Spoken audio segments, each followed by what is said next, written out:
Hello, ಎಲ್ಲರಿಗೂ ನಮಸ್ಕಾರ. ನಾನು ನಿಮ್ಮ ಕಾವ್ಯ. ಅಭಿವ್ಯಕ್ತಿ ಕಥಾಲೋಕಕ್ಕೆ ಸ್ವಾಗತ. ಶರದೃತು ಕಥೆಯ 15ನೇ ಅಧ್ಯಾಯವನ್ನು ಶುರು ಮಾಡೋಣ. ಪರಿ ಆಫೀಸಿನಿಂದ ಮನೆಗೆ ಬಂದು ಮುಖ ಊದಿಸಿಕೊಂಡು ಕೂತಿದ್ದಳು. ಪರಿ GK ಗ್ರೂಪ್ ಆಫ್ ಕಂಪನಿ ಅವರಿಗೆ ಮೇಲ್ ಕಳಿಸೋದಿತ್ತು. ಕಳುಹಿಸಿದಾ ಅಂತ ಮನೆಗೆ ಬರ್ತಿದ್ದ ಹಾಗೆ ವಿಚಾರಿಸಿದ ಶರದ್. ಅವಳು ಏನೂ ಮಾತಾಡದೆ ಮುಖ ತಿರುಗಿಸಿ ಕೂತಳು. ಏನೇ ಆಗಿದೆ ನಿಂಗೆ? ನಾನು ಏನೋ ಕೇಳ್ತಿದ್ರೆ ಅದ್ಯಾಕೆ ಹಾಗೆ ಮುಖ ಗಂಟು ಹಾಕ್ಕೊಂಡು ಕೂತಿದೀಯಾ ಎಂದ. ಏನಾಯಿತು ಪರಿ, ಯಾಕೆ ಹಾಗೆ ಕೂತಿದೀಯಾ ಎಂದರು ಸುಂದರ್ ಕೂಡ. ಡ್ಯಾಡ್, ನಾನು 30 ಟೈಮ್ಸ್ ಆದರೂ ಕಾಲ್ ಮಾಡಿದ್ದೀನಿ. ಒಂದು ಸಲ ಆದರೂ ಪಿಕ್ ಮಾಡಿ ಮಾತಾಡಬೇಕು ತಾನೇ ಸಾಹೇಬ್ರು. ಮಾತಾಡೋದು ಹೋಗಲಿ, ಕಾಲ್ ಸಹ ಪಿಕ್ ಮಾಡಿಲ್ಲ ಎಂದು ಶರದ್ ಮೇಲೆ ಉರಿದು ಬಿದ್ದಳು. ಓ, ಅದ್ಕ ಇವಳು ಈ ರೀತಿ ಮುಖ ಊದಿಸ್ಕೊಂಡು ಕೂತಿರೋದು ಅಂದುಕೊಂಡು, ಸಾರಿ ಪರಿ, ನಾನೊಂದು ಇಂಪಾರ್ಟೆಂಟ್ ಕೆಲಸದ ಮೇಲೆ ಹೊರಗೆ ಹೋಗಿದ್ದೆ, ಹಾಗಾಗಿ ನೀನು ಕಾಲ್ ಮಾಡಿದ್ದು ನೋಡಲಿಲ್ಲ ಎಂದ. ಹೌದಪ್ಪ, ನನ್ನ ಕಾಲ್ ಅಂದರೆ ನೀನು ನೋಡೋದೇ ಇಲ್ಲ ಬಿಡು ಅಂದಳು ವ್ಯಂಗ್ಯವಾಗಿ. ಪರಿ, ಅವನು ಹೇಳ್ತಿದ್ದಾನೆ ತಾನೇ ಇಂಪಾರ್ಟೆಂಟ್ ಕೆಲಸದ ಮೇಲೆ ಹೋಗಿದ್ದೆ ಅಂತ, ಮತ್ತೆ ಯಾಕೆ ಕೋಪ ಮಾಡ್ಕೊಳ್ತಿದ್ಯಾ ಅಂದರು ಸುಶೀಲಾ. ಮಾಮ್, ನಿಮಗೆ ಗೊತ್ತಿಲ್ಲ, ಸುಮ್ಮನೆ ಇರಿ. ಇವನು ಯಾವಾಗಲೂ ಹೀಗೆ, ನನ್ನ ಕಾಲ್ ಅಂದರೆ ಸಾಕು ಏನಾದರೂ ನೆಪ ಹೇಳಿ ಜಾರಿಕೊಳ್ತಾನೆ ಅಂದಳು ಪರಿ. ಸಾರಿ ಕೇಳಿದ್ನಲ್ಲ ಪರಿ, ಇನ್ನೂ ಕೋಪನಾ ಅಂದ ಶರದ್. ಹೌದು, ಕೋಪನೇ, ಯಾವಾಗಲೂ ಹೀಗೆ ಮಾಡ್ತೀಯ. ನಾನಂದರೆ ನಿಂಗೆ ಅಷ್ಟು ಅಸಡ್ಡೆ ಅಲ್ವಾ ಎಂದಳು ಪರಿ. ಹಾಗೆಲ್ಲ ಏನಿಲ್ಲ ಪರಿ, ನೀನು ನನ್ನ ಬಗ್ಗೆ ತಪ್ಪು ತಿಳ್ಕೊಳ್ತಿದ್ಯಾ. ನಾನು ನಿಜ ಹೇಳ್ತಿದ್ದೀನಿ ಅಂದ ಶರದ್. ಪರಿ, ಹೋಗಲಿ ಬಿಡೆ ಇದೊಂದು ಸಲ ಅಂದರು ಸುಲೋಚನಾ. ಸುಚು, ನೀನು ನಮ್ಮಿಬ್ಬರ ಮಧ್ಯೆ ಬರಬೇಡ ಎಂದು ಕೋಪದಲ್ಲಿ ನುಡಿದು ರೂಮಿಗೆ ಹೋದಳು. ಅಪ್ಪು, ಹೋಗಿ ಅವಳನ್ನು ಸಮಾಧಾನ ಮಾಡಿ ಕರ್ಕೊಂಡು ಬಾ ಎಂದು ಶರದ್ಗೆ ಹೇಳಿದರು. ಅಮ್ಮ, ನಾನು ಸಮಾಧಾನ ಮಾಡಲ್ಲ. ಅವಳೇನು ಚಿಕ್ಕ ಮಗು ಅಲ್ಲ ರಮಿಸೋದಕ್ಕೆ. ನಾನು ಸಾರಿ ಕೇಳಿದೆ ಅಲ್ವಾ, ಆದರೂ ಕೋಪ ಮಾಡ್ಕೊಂಡು ಹೋದರೆ ನಾನೇನು ಮಾಡೋದಕ್ಕೆ ಆಗುತ್ತೆ ಎಂದು ಶರದ್ ಕೂಡ ರೂಮಿಗೆ ಹೋದ. ಇವರೇನ್ರಿ ಒಳ್ಳೆ ಚಿಕ್ಕ ಮಕ್ಕಳ ಹಾಗೆ ಕಿತ್ತಾಡ್ತಾರೆ ಅಂದರು ಸುಶೀಲಾ ಇಬ್ಬರು ಹೋದ ದಾರಿಯನ್ನೇ ನೋಡುತ್ತಾ. ಸುಶೀಲಾ, ಇವರಿಬ್ಬರು ಜಗಳ ಹೊಸದೇನಲ್ಲ. ಈ ರೀತಿ ಕಿತ್ತಾಡೋದು ಆಮೇಲೆ ಒಂದಾಗೋದು. ನೀನಿದ್ರ ಬಗ್ಗೆ ಹೆಚ್ಚಿಗೆ ತಲೆ ಕೆಡಿಸ್ಕೊಳ್ದೆ ಆರಾಮಾಗಿರು ಎಂದರು ಸುಂದರ್. ಹೇ ಪರಿ, ಕಾಫಿ ಕುಡಿ ಬಾ ಎಂದು ಕರೆದರು ಸುಲೋಚನಾ. ಪರಿ ಫ್ರೆಶ್ ಆಗಿ ಕಾಫಿ ಕುಡಿಯಲು ಕೆಳಗೆ ಬಂದವಳು. ಸುಚ್ಚು, ನೋಡು ನಿನ್ನ ಅಪ್ಪನ, ಅವನು ತಪ್ಪು ಮಾಡಿದ್ದಕ್ಕೆ ನಾನು ಕೋಪ ಮಾಡ್ಕೋಬೇಕು, ಉಲ್ಟಾ ನನ್ನ ಮೇಲೇ ಕೋಪ ಮಾಡಿಕೊಂಡು ಹೋಗ್ತಾನೆ ಎಂದು ದೂರು ಹೇಳಿದಳು. ಅಲ್ವೇ, ಅವನು ಆಗಲೇ ಸಾರಿ ಕೇಳ್ದ ತಾನೆ, ಆದರೆ ನೀನೇ ಕೋಪ ಮಾಡಿಕೊಂಡು ರೂಮಿಗೆ ಹೋದೆ. ಈಗ ಅವನ ತಪ್ಪಿನ ಬಗ್ಗೆ ಮಾತ್ರ ಹೇಳ್ತಿದೀಯಾ ಎಂದರು ಸುಲೋಚನಾ. ಹಾಗಂದರೆ ಏನರ್ಥ? ಅವನು ಮಾಡಿದ್ದು ಸರಿನಾ ಎಂದಳು ಪರಿ. ನಾನು ಎಲ್ಲಿ ಹಾಗೆ ಹೇಳಿದೆ, ಈಗ ನಿನ್ನದು ತಪ್ಪಿತ್ತು ಅಂತ ಹೇಳಿದೆ ಅಷ್ಟೆ ಎಂದರು ಸುಲೋಚನಾ. ಸುಚ್ಚು, ನೀನು ಯಾವಾಗಲೂ ಅವನ ಪರ ಅಲ್ವಾ? ಹೋಗಿ ನಿನ್ನ ಹತ್ರ ಹೇಳ್ತಿದ್ದೀನಲ್ಲ, ನಂಗೆ ಬುದ್ಧಿ ಇಲ್ಲ ಎಂದು ಹಣೆ ಚಚ್ಚಿಕೊಂಡಳು ಪರಿ. ಅದು ಗೊತ್ತಿದ್ರೂ ನನ್ನ ಹತ್ತಿರನೇ ಅವನ ಬಗ್ಗೆ ಕಂಪ್ಲೇಂಟ್ ಮಾಡ್ತೀಯಲ್ಲ, ಏನು ಹೇಳೋದು ಎಂದರು ಸುಲೋಚನಾ ನಗುತ್ತಾ. ಶರದ್ ರೂಮಿಗೆ ಬಂದಾಗ ಋತು ಮಲಗಿದ್ದಳು. ಔಷಧಿ ಪ್ರಭಾವಕ್ಕೆ ಗಾಢವಾದ ನಿದ್ರೆಗೆ ಜಾರಿದ್ದಳು. ಶರದ್ ಬಂದಿದ್ದು ಅವಳಿಗೆ ಗೊತ್ತಾಗಲಿಲ್ಲ. ಅವಳ ಹತ್ತಿರ ಹೋಗಿ ಹಣೆ ಮುಟ್ಟಿ ನೋಡಿದ. ಸ್ವಲ್ಪ ಜ್ವರ ಕಡಿಮೆ ಆಗಿತ್ತು. ಅವಳ ತಲೆ ನೇವರಿಸುತ್ತಾ ಇದ್ದಾಗ ಕಣ್ಣಿಂದ ಕಂಬನಿ ಜಾರಿತು. ಎಷ್ಟೋ ಹೊತ್ತಿನ ತನಕ ಅವಳನ್ನೇ ನೋಡುತ್ತಾ ಕುಳಿತಿದ್ದವನು ಮೊಬೈಲ್ ರಿಂಗ್ ಆದಾಗ ಹೋಗಿ ರಿಸೀವ್ ಮಾಡಿ, ಹಲೋ ಹೇಳಿ ಪ್ರಸಾದ್, ಎಲ್ಲಿಗೆ ಬಂತು ವಿಚಾರಣೆ ಅಂದ. ಸರ್, ಅದರ ಬಗ್ಗೆ ಹೇಳಬೇಕು ಅಂತ ಕಾಲ್ ಮಾಡಿದ್ದು. ನೀವು ನಾಳೆ ಔಟ್ಸೈಡ್ ಎಲ್ಲಾದರೂ ಸಿಕ್ಕಿದ್ರೆ ನಿಮಗೆ ಪೂರ್ತಿ ವಿವರ ಹೇಳ್ತೀನಿ ಎಂದ ಡಿಟೆಕ್ಟಿವ್ ಪ್ರಸಾದ್. ಸರಿ ಪ್ರಸಾದ್, ನಾಳೆ ಮಾರ್ನಿಂಗ್ ಶಾರ್ಪ್ 10:30ಗೆ ಮೀಟ್ ಆಗೋಣ. ಅದೇ same place, Hamsa restaurant. Okay, see you tomorrow ಎಂದು ಕಾಲ್ ಕಟ್ ಮಾಡಿ ಋತು ಹತ್ತಿರ ಹೋದ. ಛೇ, ಕೈಗೆ ಬಂದದ್ದು ಬಾಯಿಗೆ ಬರಲಿಲ್ಲ ಎಂದು ಕೈ ಹಿಸುಕಿಕೊಳ್ಳುತ್ತಾ ಅದೇ ಯೋಚನೆಯಲ್ಲಿ whisky bottle, ice cube, chips ಇಟ್ಟುಕೊಂಡು ಮೊಬೈಲ್ನಲ್ಲಿ ಋತು ಫೋಟೋ ನೋಡುತ್ತಾ ಮಾತಾಡ್ತಿದ್ದ ವಿಕ್ರಾಂತ್ ರಾಥೋಡ್. ಅವನ ಜೊತೆ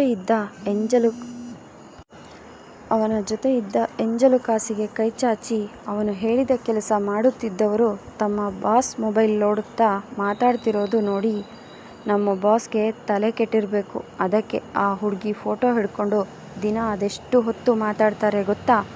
ನಮಗೆ ದಿನ ಈ ಫ್ರೀ ಶೋ ನೋಡಿ ನೋಡಿ ಸಾಕಾಗಿದೆ. ಆ ಹುಡುಗಿ ಸಿಗ್ತಾ ಇಲ್ಲ, ನಮ್ಮ ಬಾಸ್ ಆ ಹುಡುಗಿನ ಬಿಡ್ತಾ ಇಲ್ಲ. ಈ ಹುಡುಗಿ ಸಿಗದೆ ಹೋದರೆ ನಮ್ಮನ್ನು ಸಾಯಿಸಿ ಬಿಡ್ತೀನಿ ಅಂತ ಹೇಳ್ತಾರೆ. ಅವತ್ತು ಅವಳ ಪಿಜಿಯಿಂದ ಹೋದವಳು ರಾತ್ರಿ ನಡು ರಸ್ತೆಯಲ್ಲಿ ಸಿಕ್ಕಿದ್ದಳು. ಅದ್ಯಾವನೋ ಬಂದು ನಮ್ಮನ್ನೆಲ್ಲ ಪೊಲೀಸರಿಗೆ ಹಿಡ್ಕೊಟ್ಟು ಆ ಹುಡುಗಿನ ಕರ್ಕೊಂಡು ಹೋದ ಎಂದು ತಮ್ಮಲ್ಲಿಯೇ ಮಾತನಾಡಿಕೊಳ್ಳುತ್ತಿದ್ದರು. ಲೋ ನಾಗ, ಆ ಬಡ್ಡಿ ಮಗ ಯಾರು? ಆ ಹುಡುಗಿನ ನಮ್ಮಿಂದ ಕಾಪಾಡಿಕೊಂಡು ಕರ್ಕೊಂಡು ಹೋದ ಎಂದರೆ ಅವನು ಮೊದಲು ನನ್ನ ಕೈಗೆ ಸಿಗಲಿ, ಅವನ ಕೈ ಕಾಲು ಮುರಿದು ಅವನ ಮುಂದೆನೇ ಆ ಹುಡುಗಿನ ಎಳ್ಕೊಂಡು ಹೋಗಿ ಬಾಸ್ಗೆ ಒಪ್ಪಿಸ್ತೀನಿ ಅಂದ ನಾಗ ಹಲ್ಲು ಕಡಿಯುತ್ತಾ. ಈ ಸರಿ ಯಾವುದೇ ತಪ್ಪು ಆಗಕೂಡದು. ತುಂಬ ಸೂಕ್ಷ್ಮವಾಗಿ ನಾಜೂಕಾಗಿ ಹ್ಯಾಂಡಲ್ ಮಾಡಬೇಕು. ನಿಧಾನವಾದರೂ ಪರವಾಗಿಲ್ಲ, ಸರಿಯಾಗಿ ಸ್ಕೆಚ್ ಹಾಕಿ ಅವಳನ್ನು ಎತ್ತಾಕೊಂಡು ಬನ್ನಿ. ಈಗ ಸ್ವಲ್ಪ ದಿನ ಸುಮ್ಮನೆ ಇದ್ಬಿಡಿ. ನಾನು ಯಾವಾಗ ಹೇಳ್ತೀನೋ ಆವಾಗ ನಿಮ್ಮ ಕೆಲಸ ಶುರು ಹಚ್ಕೊಳ್ಳಿ ಎಂದ ವಿಕ್ರಾಂತ್ ರಾಥೋಡ್. ಓಕೆ ಬಾಸ್, ನೀವು ಯಾವಾಗ ಹೇಳ್ತೀರೋ ನಾವು ಆವಾಗಲೇ ಕೆಲಸ ಶುರು ಮಾಡ್ತೀವಿ ಎಂದರು. ಹಾಗೆ ಇನ್ನೊಂದು ವಿಷಯ, ಅವಳನ್ನು ಕಾಪಾಡಿದವನು ಯಾರು ಅಂತ ನನಗೆ ಗೊತ್ತಾಗಬೇಕು. ಅವನನ್ನು ಆದಷ್ಟು ಬೇಗ ಕಂಡುಹಿಡೀರಿ. ಈಗ ನೀವು ಹೊರಡಿ ಅಂತ ಕಳುಹಿಸಿದ ವಿಕ್ರಾಂತ್ ರಾಥೋಡ್. ಋತು, ನಿನ್ನ ಮಾತ್ರ ಬಿಡಲ್ಲ. ನಂಗೆ ನೀನು ಬೇಕು. ಅದಕ್ಕೆ ನಾನು ಯಾವ ಬೆಲೆ ತೆರಬೇಕು ಅಂದರೂ ನಾನು ರೆಡಿ. ಋತು, ನೀನು ನಮಗೆ ನಿಜವಾಗ್ಲೂ ಹುಚ್ಚು ಹಿಡಿಸ್ಬಿಟ್ಟಿದೀಯ. ನಿನ್ನ ಈ ರೂಪ, ಲಾವಣ್ಯ ಎಲ್ಲ ನನ್ನ ತಲೆ ಕೆಡಿಸಿಬಿಟ್ಟಿದೆ. ನಿನ್ನ ನೋಡಿದ ಕ್ಷಣದಿಂದ ನನಗೆ ಬೇರೆ ಹುಡುಗಿಯರನ್ನು ಮುಟ್ಟೋದಕ್ಕೂ ಮನಸ್ಸು ಬರ್ತಿಲ್ಲ. ಅಷ್ಟು ಹುಚ್ಚು ಹಿಡಿಸಿಬಿಟ್ಟಿದೀಯ. ದಿನ ಒಂದೊಂದು ಹುಡುಗಿ ನನ್ನ ಬೆಡ್ಡಲ್ಲಿ ಇರಬೇಕಿತ್ತು. ಆದರೆ ಈಗ ಯಾವ ಹುಡುಗಿನೂ ಬೇಕಿಲ್ಲ ನಿನ್ನ ಹೊರತು ಎಂದು ಬಾರಿ ಋತು ಫೋಟೋಗೆ ಮುತ್ತಿಟ್ಟ ವಿಕ್ರಾಂತ್ ರಾಥೋಡ್. ಪ್ರಸಾದ್ ಜೊತೆ ಮಾತನಾಡಿಕೊಂಡು ಕರೆ ತುಂಡರಿಸಿ ರೂಮ್ ಒಳಗೆ ಬಂದರೆ ಋತುಗೆ ಎಚ್ಚರ ಆಗಿತ್ತು. ಶರದ್ನ ರೂಮಲ್ಲಿ ನೋಡಿ, ನಾನಿಲ್ಲಿಗೆ ಹೇಗೆ ಬಂದೆ ಅಂತ ಗೊತ್ತಿಲ್ಲ. ಕಣ್ಣು ಬಿಟ್ಟಾಗ ಬೆಡ್ ಮೇಲೆ ಮಲಗಿದ್ದೆ. ಸಾರಿ, ನಾನು ಹೊರಗೆ ಹೋಗಿ ಮಲಗ್ತೀನಿ ಎಂದು ಹೇಳಲು ಪ್ರಯತ್ನಪಟ್ಟು ಸೋತು ಹೋದಳು. ಶರದ್ ಋತು ಮುಂದೆ ಹೋಗಿ ಕೈ ಕಟ್ಟಿ ಅವಳನ್ನೇ ನೋಡುತ್ತಾ ನಿಂತ. ಅವನು ಹಾಗೆ ನೋಡುತ್ತಿರುವುದು ಅವಳಿಗೆ ಮುಜುಗರವಾಗಿ ತಲೆ ತಗ್ಗಿಸಿ, ಸಾರಿ, ನಾನು ಹೋಗಿ ಬಾಲ್ಕನಿಯಲ್ಲಿ ಮಲಗ್ತೀನಿ ಎಂದು ಮತ್ತೆ ಹೇಳಲು ಪ್ರಯತ್ನ ಮಾಡಿ ಈ ಬಾರಿ ನಿಧಾನಕ್ಕೆ ಎದ್ದು 4 ಹೆಜ್ಜೆ ಹಾಕಿದಳಷ್ಟೆ. ವಾಲಾಡಿ ಕೆಳಗೆ ಬಿದ್ದು ಬಿಡುತ್ತಿದ್ದಳು. ಅಷ್ಟರಲ್ಲಿ ಶರದ್ ಓಡಿ ಬಂದು ಅವಳನ್ನು ತನ್ನ ತೋಳುಗಳಲ್ಲಿ ಹಿಡಿದುಕೊಂಡು ನಿಲ್ಲಿಸಿ ಅವಳನ್ನು ಎತ್ತಿಕೊಂಡು ಬೆಡ್ ಮೇಲೆ ಮಲಗಿಸಿದ. ಋತುವನ್ನೇ ದಿಟ್ಟಿಸುತ್ತಾ ಕೋಪದಲ್ಲಿ ತನ್ನ ದೋರು ಬೆರಳು ತೋರಿಸಿ, ಈಗ ಮುಚ್ಕೊಂಡು ಸುಮ್ಮನೆ ಮಲ್ಕೊಂಡ್ರೆ ಸರಿ. ಮತ್ತೆ ಏನಾದರೂ ಬಾಲ್ಕನಿಗೆ ಹೋಗಿ ಮಲಗ್ತೀನಿ ಅಂತ ರಾಗ ತೆಗೆದ್ಯೋ, ಆ ಬಾಲ್ಕನಿಯಿಂದ ಕೆಳಗಡೆ ಎತ್ತಿ ಬಿಸಾಕ್ತೀನಿ ಅಷ್ಟೇ, ಹುಷಾರ್ ಅಂದ. ಋತು ಮುಖದಲ್ಲಿ ಅವನ ಮಾತು ಕೇಳಿ ಮುದ್ದಾದ ಮುಗುಳು ನಗೆ ಹಾದು ಹೋಯಿತು. ಬಾಗಿಲವರೆಗೂ ಹೋಗಿ ವಾಪಸ್ ಬಂದ ಶರದ್, ಬೆಡ್ ಮೇಲೆ ಮಲಗು ಅಂತ ಹೇಳ್ತಿರೋದು ಹುಷಾರಿಲ್ಲ ಅಂತ. ಹುಷಾರಾದ್ಮೇಲೆ ಅಲ್ಲಿ ಹೋಗಿ ಮಲಗಬೇಕು. ಏನು ತಿಳಿತಾ ಅಂದ ತನ್ನ ಒಬ್ಬೆರಡು ಹಾರಿಸಿ. ಋತು ಸುಮ್ಮನೆ ಸರಿ ಎಂಬಂತೆ ತಲೆ ಆಡಿಸಿದಳು. ಶರದ್ ಮುಖದಲ್ಲೂ ಮುಗುಳು ನಗೆ ಮೂಡಿತು. ಎಲ್ಲರೂ ಊಟ ಮಾಡೋದಕ್ಕೆ ಅಂತ ಡೈನಿಂಗ್ ಟೇಬಲ್ ಮೇಲೆ ಕೂತಿದ್ದರು. ಶರದ್ ಬರ್ತಿದ್ದ ಹಾಗೆ, ಅಪ್ಪು, ನಿನ್ನೆ ಕರೆಯೋಣ ಅಂತ ಹೊರಟಿದ್ದೆ, ನೀನೇ ಬಂದಿದ್ದು ಒಳ್ಳೆಯದಾಯಿತು ಎಂದ ಸುಲೋಚನಾ. ಅಪ್ಪು, ಋತುಗೆ ಎಚ್ಚರ ಆಗಿದ್ಯಾ ಎಂದರು. ಇನ್ನೂ ಇಲ್ಲ ಅಮ್ಮ ಎಂದು ಸುಳ್ಳು ಹೇಳಿದ ಶರದ್. ಪಾಪ ಆ ಹುಡುಗಿ, ನೆನ್ನೆಯಿಂದ ಏನೂ ತಿಂದಿಲ್ಲ. ಮಾತ್ರೆ ಬೇರೆ ತಗೋಬೇಕು. ನಾನು ಹೋಗಿ ಎಬ್ಬಿಸಿ ಊಟ ಮಾಡಿಸಿ ಬರ್ತೀನಿ ಎಂದು ಸುಲೋಚನಾ ಅವರು ತಟ್ಟೆಗೆ ಊಟ ಬಡಿಸಿಕೊಳ್ಳುತ್ತಿದ್ದರು. ಅಮ್ಮ, ನೀವೇನು ಹೋಗೋದು ಬೇಡ. ನೀವು ಮೊದಲು ಊಟ ಮಾಡಿ. ನನ್ನ ಊಟ ಆದಮೇಲೆ ತಟ್ಟೆಗೆ ಹಾಕಿ ಕೊಡಿ, ಅವಳು ಎದ್ಮೇಲೆ ಊಟ ಮಾಡ್ತಾಳೆ ಎಂದ ಶರದ್. ಅದು ಆಗಲ್ಲ ಅಪ್ಪು, ಅವಳಿಗೆ ಎಚ್ಚರ ಆಗದಿದ್ದರೆ, ಖಾಲಿ ಹೊಟ್ಟೆಲಿದ್ದರೆ ಶಕ್ತಿ ಹೇಗೆ ಬರುತ್ತೆ? ಅವಳಿಗೆ ಹೇಳೋಕ್ಕೂ ಆಗ್ತಿಲ್ಲ, ಅಷ್ಟು ಸುಸ್ತಾಗಿದೆ ಅವಳಿಗೆ ಅಂದರು ಬೇಸರದಲ್ಲಿ. ಅಮ್ಮ, ನಾನು ಹೇಳ್ದೆ ಅಲ್ವಾ, ಮತ್ತ್ಯಾಕೆ ಚಿಂತೆ ಮಾಡ್ತೀರಿ? ಅವಳು ಹೇಳ್ದೆ ಹೋದರೆ ನಾನೇ ಎಬ್ಬಿಸಿ ಊಟ ಮಾಡೋದಕ್ಕೆ ಹೇಳ್ತೀನಿ. ಈಗ ನೀವು ಆರಾಮಾಗಿ ಊಟ ಮಾಡಿ ಅಂದು ತನ್ನ ಊಟದ ಕಡೆ ಗಮನ ಕೊಟ್ಟ ಶರದ್. ಸುಚ್ಚು, ಅವಳೇನು ಚಿಕ್ಕ ಮಗು ಅಲ್ಲ, ನೀನು ಹೋಗಿ ಎಬ್ಬಿಸಿ ರಮಿಸಿ ಊಟ ಮಾಡಿಸಿ ಮಾತ್ರೆ ಕೊಟ್ಟು ಜೋಗುಳ ಹಾಡಿ ಮಲಗಿಸಿ ಬರೋದಕ್ಕೆ ಎಂದು ವ್ಯಂಗ್ಯ ಮಾಡಿದಳು ಪರಿ. ಶರದ್ ಪರಿಯನ್ನೇ ಗುರಾಯಿಸಿ ಒಂದು ಟೆರರ್ ಲುಕ್ ಕೊಟ್ಟು ಊಟ ಮಾಡಿ ಮುಗಿಸಿದ. ಪರಿ, ಆಗಲ್ಲ, ಋತುಗೆ ತಟ್ಟೆ ಹಿಡಿದುಕೊಳ್ಳೋದಕ್ಕೂ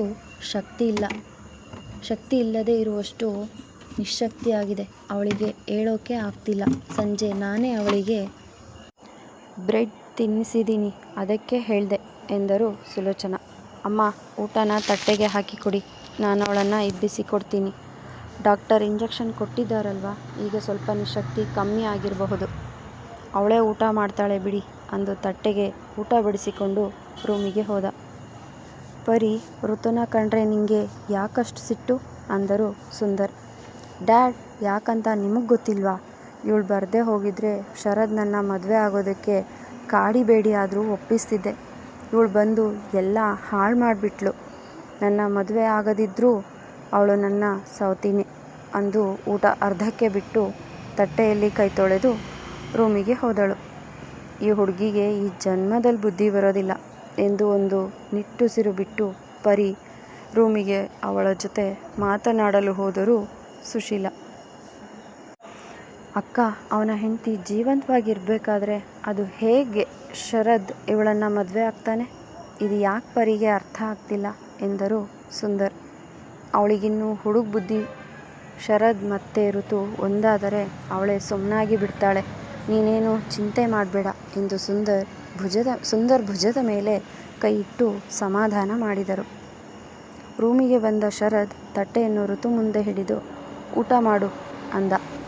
ಋತು ಇನ್ನೇನು ತಟ್ಟೆ ಕೈಗೆ ತೆಗೆದುಕೊಳ್ಳಲು ಕೈ ಮುಂದೆ ಮಾಡಿದಳು. ಶರದ್ ತಟ್ಟೆ ಹಿಡಿದ ಕೈಯನ್ನು ಹಿಂದಕ್ಕೆ ತೆಗೆದುಕೊಂಡ. ಋತು ಶರದ್ನೇ ಗೊಂದಲದಲ್ಲಿ ನೋಡುತ್ತಿದ್ದಳು. ನಿನಗೆ ಊಟ ಮಾಡೋಕೆ ಆಗದಷ್ಟು ನಿಶ್ಶಕ್ತಿ ಇದೆ ಅಂತ ಅಮ್ಮ ಹೇಳಿದ್ರು, ಅದಕ್ಕೆ ನಾನೇ ಊಟ ಮಾಡಿಸ್ತೀನಿ ಅಂದ. ಋತು ಮನಸ್ಸಲ್ಲೇ, ಅಲ್ಲ, ಅವಾಗ ನೋಡಿದ್ರೆ ನನ್ನ ದ್ವೇಷ ಮಾಡ್ತೀನಿ, ನಿನ್ನ ಕೊಂದು ಹಾಕುವಷ್ಟು ಕೋಪ ಇದೆ, ಮೋಸಗಾತಿ ಕೊಲೆಗಾತಿ ಅಂತ ಚುಚ್ಚು ಮಾತಾಡ್ತಿದ್ದ ಅದೇ ಶರತ್ತ ಇವನು. ನೋವು ಕೊಡೋದು ಇವನೇ, ಆ ನೋವಿಗೆ ಮುಲಾಮು ಕೂಡ ಇವನೇ ಆಗ್ತಾನೆ. ಇವನ ಈ ವರಸೆಗೆ ಏನು ಹೇಳಲಿ ಎಂದುಕೊಂಡು, ಬೇಡ, ನಾನೇ ತಿಂತೀನಿ ಕೊಡು ಎಂದು ಕೈ ಚಾಚಿದಳು. ಇಲ್ಲ, ನಾನೇ ತಿನ್ನಿಸ್ತೀನಿ ಅಂದ ಅನ್ನ ಸಾಂಬಾರ್ ಕಲಸುತ್ತಾ. ಪರವಾಗಿಲ್ಲ, ಈಗ ನಿಶ್ಶಕ್ತಿ ಕಡಿಮೆ ಆಗಿದೆ, ನಾನೇ ತಿಂತೀನಿ ಎಂದಳು ಋತು ಕೂಡ. ನಾನೇ ತಿನ್ನಿಸ್ತೀನಿ, ಈಗ ಬಾಯಿ ಮುಚ್ಕೊಂಡು ತಿನ್ನು ಅಂದ ಗದರುವಂತೆ. ಬಾಯಿ ಮುಚ್ಕೊಂಡು ಹೇಗೆ ತಿನ್ನೋದು ಅಂದಳು ಪಿಳಿ ಪಿಳಿ ಕಣ್ಣು ಬಿಡುತ್ತಾ. ಶರದ್ಗೆ ಋತುನ ಆ ರೀತಿ ನೋಡಿ ಮುದ್ದುಕ್ಕಿ ಬಂತು. ಆದರೆ ಅವನ ಮನಸ್ಸಲ್ಲಿ ಋತು ಬಗ್ಗೆ ಇರೋ ದ್ವೇಷ ಅವನನ್ನು ಅವಳ ಬಗ್ಗೆ ಇರೋ ಪ್ರೀತಿನ ವ್ಯಕ್ತಪಡಿಸಲು ಬಿಡದೆ ತಲೆ ಹರಟೆ ಮಾಡದೆ ಸುಮ್ಮನೆ ನಾನು ತಿನ್ನಿಸಿದಷ್ಟು ತಿನ್ನು ಎಂದ. ಬೇಡ, ನನಗೆ ಕೈ ಇದೆ, ನಾನೇ ತಿಂತೀನಿ ಅಂದಳು ಮುಖ ಊದಿಸಿಕೊಂಡು. ಗುದ್ದಿದ ಅಂದರೆ ಮುಖ ಅನ್ನೋದು ಗಾಳಿ ತೆಗೆದ ಟೈರ್ ಆಗಿಬಿಡ್ಬೇಕು ಅಂತ ಅವಳ ಮುಖದ ಮುಂದೆ ಮುಷ್ಟಿ ಕಟ್ಟಿ ಗುದ್ದುವ ಹಾಗೆ ಕೈ ಮಾಡಿ, ಈಗ ನಖರ ಮಾಡದೆ ಸುಮ್ಮನೆ ಊಟ ಮಾಡು ಅಂದು ಅನ್ನ ಸಾಂಬಾರ್ ಕಲಸಿ ತುತ್ತು ಬಾಯಿ ಮುಂದೆ ಹಿಡಿದ. ಬಾಯಿ ತೆರೆಯದೆ ಸುಮ್ಮನೆ ಇದ್ದಳು ಋತು. ಶರದ್ಗೆ ಕೋಪ ಬಂದು, ಈಗ ಬಾಯಿ ತೆಗಿಲಿಲ್ಲ ಅಂದರೆ ಗೊತ್ತಾಗಲ್ವಾ ನಾನು ಹೇಗೆ ಅಂತ ಮೂಗು ಹಿಡಿದು ಶರದ್ಗೆ ಕೋಪ ಬಂದು, ಈಗ ಬಾಯಿ ತೆಗಿಲಿಲ್ಲ ಅಂದರೆ ಗೊತ್ತಲ್ವಾ ನಾನು ಹೇಗೆ ಅಂತ ಮೂಗು ಹಿಡಿದು ಬಾಯಲ್ಲಿ ತುರ್ಕೋದಕ್ಕೂ ಬರುತ್ತೆ, ಬೇಕಿದ್ರೆ ನೋಡ್ತೀಯಾ, ಇಲ್ಲಾಂದರೆ ಬಾಯಿಂದ ಬಾಯಿಗೆ ತಿನ್ನಿಸೋದಕ್ಕೂ ಬರುತ್ತೆ ಎಂದು ಹುಬ್ಬು ಹಾರಿಸಿ ಬೇಡ ಎಂದು ಹುಬ್ಬು ಹಾರಿಸಿದ. ಬೇಡ ಎಂದು ಬಾಯಿ ತೆರೆದಳು ಋತು. ಋತು ಮತ್ತು ಶರದ್ಗೆ ತಮ್ಮಿಬ್ಬರ ನಡುವೆ ನಡೆದ ಹಳೆ ಘಟನೆ ಸ್ಮೃತಿ ಪಟಲದಲ್ಲಿ ಹಾದು ಹೋಯಿತು. ಇಬ್ಬರ ಮುಖದಲ್ಲೂ ಮಧುರ ನೆನಪುಗಳ ಹಾವಳಿಯಿಂದ ತುಟಿಯಂಚಿನಲ್ಲಿ ನಗು ಮೂಡಿತು. ಶರದ್ ಋತು ಮುಂದೆ ತುತ್ತು ಹಿಡಿದು ಮೀಸೆಮರೆಯಲ್ಲಿ ನಕ್ಕ. ನೋಟ ಮಾತ್ರ ತುಂಟತನದಿಂದ ಕೂಡಿತ್ತು. ಋತುಗೆ ಶರದ್ ವರಸೆ ಕಂಡು ನಾಚಿಕೆ ಆಗಿ ತಲೆ ತಗ್ಗಿಸಿದಳು. ಆಗಲೇ ಹೊನ್ನ ಸೂರ್ಯನ ಕೆಂಪು ರಂಗು ಋತು ಕೆನ್ನೆಯನ್ನು ತುಂಬಿತ್ತು. ಯಾವ ತಕರಾರೂ ತೆಗೆಯದೆ ಶರದ್ ತಿನ್ನಿಸಿದಷ್ಟು ಪೂರ್ತಿ ಊಟ ಮಾಡಿ ಮುಗಿಸಿದಳು. ಆಮೇಲೆ ಮಾತ್ರೆ ಕೊಟ್ಟ. ಋತು ಮಾತ್ರೆ ನುಂಗಿದಳು. ಇಷ್ಟೊತ್ತು ಇವರಿಬ್ಬರನ್ನು ರೂಮಿನ ಹೊರಗಡೆಯಿಂದ ಗಮನಿಸುತ್ತಿದ್ದ ಸುಂದರ್ ಮತ್ತು ಸುಲೋಚನಾ ಅವರು ಕೂಡ ನಗುತ್ತಾ ನೆಮ್ಮದಿಯ ಉಸಿರು ಬಿಟ್ಟರು. ಶರದ್ ರೂಮಿನಿಂದ ಹೊರಗೆ ಬರುವಷ್ಟರಲ್ಲಿ ಇಬ್ಬರು ಕೆಳಗಡೆ ಹೋಗಿದ್ದರು. ನೋಡ್ದ ಸುಂದರ್, ಅಪ್ಪುನ ಈಗ ಯಾವ ಪ್ರೀತಿ ಉಳಿದಿಲ್ಲ ಅಂತಾನೆ. ಪ್ರೀತಿ ಮಾಡ್ತಾನೆ, ಕಾಳಜಿನೂ ತೋರಿಸ್ತಾನೆ. ಮನಸ್ಸಲ್ಲಿ ಇಷ್ಟೊಂದು ಪ್ರೀತಿ ಇಟ್ಕೊಂಡು ಮೇಲೆ ಮಾತ್ರ ನಾನು ಅವಳನ್ನು ದ್ವೇಷ ಮಾಡ್ತೀನಿ ಅಂತಾನೆ ಎಂದರು ಸುಲೋಚನಾ. ಮುಂದುವರೆಯೋದು. ನಿಮ್ಮ ಅನಿಸಿಕೆ ಮತ್ತು ಅಭಿಪ್ರಾಯಗಳನ್ನು ಕಮೆಂಟ್ ಮೂಲಕ ತಿಳಿಸಿ. ಧನ್ಯವಾದಗಳು.